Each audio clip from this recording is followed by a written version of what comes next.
guys, welcome back to the channel. Welcome to a sort of different video that's been going around, doing around the movie community called 5 Countries, 5 Movies. I saw this from Real Talk Yorkshire, sort of tag people into it saying, give it a go because it's quite interesting. And I thought it was. I saw his video and I liked his choices. He had some really obscure sort of films. So I've got 5 movies here, but I've gone a bit more obvious than the obscure ones. Well, I say obvious, obvious to me, maybe not to you, but we're going to look at 5 movies from 5 different countries. So just trying to recommend some sort of films from different culture. Now, I believe the rules of this, you're not allowed to pick any American, which is strange because it's a foreign film to UK. We're not allowed to pick films from UK, so that's fine, absolutely no problem, because well, UK is one of my go-to film nations, but America isn't. I do have a huge American film collection, especially horror films, but it's not my go-to. I do like my European films, and I do like British films, but we're going to stick with non-British and non-American films for these 5 countries, 5 movies. So let's start with one of my favorite countries of movies, and that's Italy. And I had to recommend this film by Pier Paolo Pasolini, and it's Salo, which is 120 Days of Sodom. Probably one of the most difficult films to watch, but I highly recommend definitely watching it because it's a very it brings together quite a lot of sort of difficult subject matters.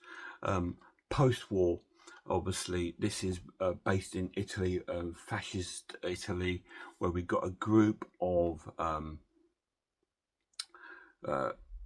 fascist people, if you like, and they've congregated to form a sort of club where they kidnap young women and men, and they sort of make them live within this kind of old abandoned sort of mansion which they've turned to their home, and they're all rich sort of businessmen, and they use this for their perversions, their sexual perversions, their torturous perversions, and getting these kids to perform things that would not be acceptable on earth, maybe acceptable in hell, but certainly not on earth. It's one of those films that sort of like doesn't hold back. It sort of shows these poor young people being subjected to these perversions by these sort of rich fascists type people, and that they're horrible. They're just horrible people. But it's still a wonderful film. Amongst all this sort of disgusting scenes and perverted scenes, we have some amazing photography. We have some great sort of like characters in a way. Pasolini was fantastic at creating these sort of very bizarre kind of perverse worlds, and obviously there's a backstory to Salo because the director Pasolini was murdered not long after the making and release of this film, which far-right groups in Europe tried to prevent from coming out just because it portrayed them in a perverse sort of way, and he ended up getting murdered over the film. We believe it was about the film. We can never tell, but it just seems a bit of a coincidence. So there is a backstory to the film, but it is still a film I think that needs to be seen at least once in your life. It's difficult to get through. It is a difficult watch. It really is. The film starts off with a gathering of these people and them capturing these young people and sort of like bring them to this place, and then sort of military position the way they treat them, getting them to into this sort of place, and then we get to the mistreatment part where we see horrible things, underage things, overage things, if you like. There's scenes of rape, male and female. There's scenes of sexual perversions. There's scenes of bondage. There's scenes of fetus eating. There's all these grotesque sort of things. And then the sort of third part is the torture part of the film, where we see these poor young ones getting tortured. But it's like I said, it's a very difficult watch. I think it was banned in quite a few countries. It took quite a while for it to come out here in the UK. But I do really like the film. That they all amongst, like I said, amongst all this sick perversion, there is a lot of art going on in the film, and it's fantastic. It's definitely one of those films that I've watched about 3 times since I've owned this edition, and I do like it. The film, not the content as such, but I do like the film. Very cool. So for Italy, Salo, 120 Days of Sodom.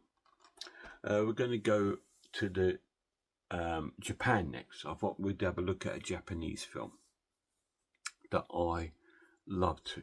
I absolutely love this film. It's one of my go-to comfort films, and it's called Perfect Days. Really cool film. This is a release by Mumbi. Really cool film about this chap on the front here, and he works in Tokyo, Japan, and he is a toilet cleaner, a laboratory attendant, if you will, and it's about his day. It follows him on his day, his daily routines. It sort of plays out like you'll see 10-15 minutes of his day, and he goes home, sleep, and we see the next day. It plays out like that. So you see the routine of his day coming in every day, and then you'll also see different characters that he meets amongst his day, people he works with, and members of public. You see him travelling to work and listening to his cassettes in his car. He's a big, like myself, he's a big Velvet Underground and Lou Reed fan, so we get quite a bit of Lou Reed kind of music playing for the film. It's very cool, beautifully shot, amazing film. And then the story sort of unfolds. We discover actually he's from a different background, and he's escaped that by doing this. This is what he wants to do. He's got this obsession with a camera. He takes his camera with him every day, and he takes pictures of nature and trees and the earth, and he's got appreciation of life and stuff like that. So it's a really cool thing. Just saying, no matter what mundane job you do, you can take time out to discover beauty in the world, and you can still be a nice human being. Really cool film. Perfect Days. Highly recommend it if you've not seen it. Really cool. So that is my recommendation from Japan. So next we're going over to the Americas, but not America. We're going to Argentina for a horror film, which I really, really liked, and it's called When Evil Lurks, which is a release here from Second Sight. It's based on this small sort of town in Argentina that's got plagued by demons, and it's possessing the locals, and they're sort of being really sort of horrible and demonic wherever they go. And it's also based on 2 brothers that are sort of like risking everything to try and escape this evil kind of force that's dominating this sort of village. We see some strange things. We see a young boy getting attacked by this dog, and I mean brutally getting attacked by this dog. There was a couple of scenes in this film where animals are shot. Now I thought it was animal cruelty because it looked so realistic. But on contacting the Animal and Movie Federation, which sort of looks out for animals and stuff like that, that they got back to me and said no, they weren't harmed in the film. There was no animals harmed in the film. It just looks like it. So that makes it a bit of an easier watch. But it's a really cool film. Quite intense, quite brutal, quite unsettling. just like Silo, very unsettling. But yeah, this was quite an unsettling film, and I found it quite. I was glued to it when I watched it. And I'm surprised it's only credited a 15 certification here in the UK. Like I said, because it is quite a brutal film. To me, it's definitely more of a an 18 sort of film. But it's a really cool film. I highly recommend watching When Evil Lurks if you've never seen it. If you want to see something different. Really cool. I was torn when I put this in because I was thinking of this, or do I go for the other second sight release of the coffee table? But no, I went with this one because I think coffee tables had a lot of publicity and probably quite a few people have seen it. This one maybe not so much. Check it out, it's awesome. Next off is a French film by Jacques Tati, and it's called Playtime. Another great film.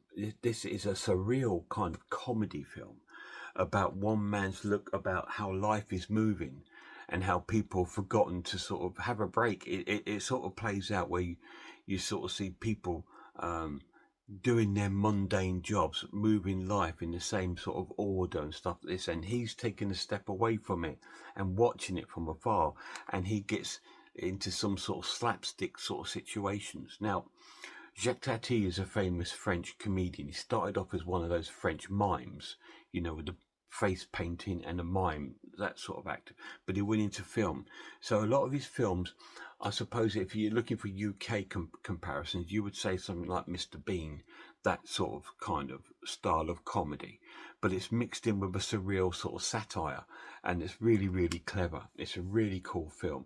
And Jacques Tati's films are all kind of really clever like that. And I love this film. I do highly recommend it. It is a 1960s film, I think. It could be a 1970s, no, 1967, and it is in colour. It's a really cool watch. And so my French choice is Jacques Tati's Playtime. So the last one, we're going to go to Sweden, and we're going to the 1920s, I believe, to a silent movie called Häxan. This is a movie, but it plays out a bit like a documentary movie. It's about witchcraft and folklore of Sweden and witchcraft throughout history, throughout Europe. It covers all aspects of things like that, and it tells it in a sort of documentary way with sort of footage of witches performing their witches' spells or being persecuted by the world and stuff like that. It's quite an unsettling little watch, and it is quite eerie and spooky, but it's an amazing film released here on Radiance. I'm not sure if this one is still out there. This one was the limited edition. I think it's limited to 5,000 copies worldwide. So, but I think you might be able to pick it up in store on its own. I'm not sure, but it might still be available, but it's definitely worth a pick, especially if you're like me, who has a huge love for silent movies and appreciation for where cinema and movie began, because without these we wouldn't have a lot. But this is an amazing film, and like I said, because it's quite eerie and unsettling, it does carry a 15 certification on a silent movie, right? This is 1922, and it runs for 106 minutes, which is quite long for a silent movie. Most silent movies were an hour max, maybe 52 minutes. But this runs for like nearly 2 hours because it plays out like a documentary. Really well filmed, really well constructed. And I really like the way it tackles all of Europe's sort of study of folklore and witchcraft, which is I'm obsessed with anyway. But yeah, it's an incredible watch, an incredible film. So that's from Sweden, Häxan. So there you go, guys. They are my 5 films from 5 countries that I do recommend you to check out. Japan, we've got Perfect Days. Sweden, we have Häxan. From France, we have Playtime. From Argentina, When Evil Lurks. And last but not least, from Italy, we have Salo, 120 Days of Sodom. Anyway, it's an interesting little video. I'm thinking of doing one myself, creating a video, which I will tag two people in to do. Now this one, if I'm going to try and continue this one on, who should I tag in this one to try and have a look at? I've not seen him do it yet, so I'll go with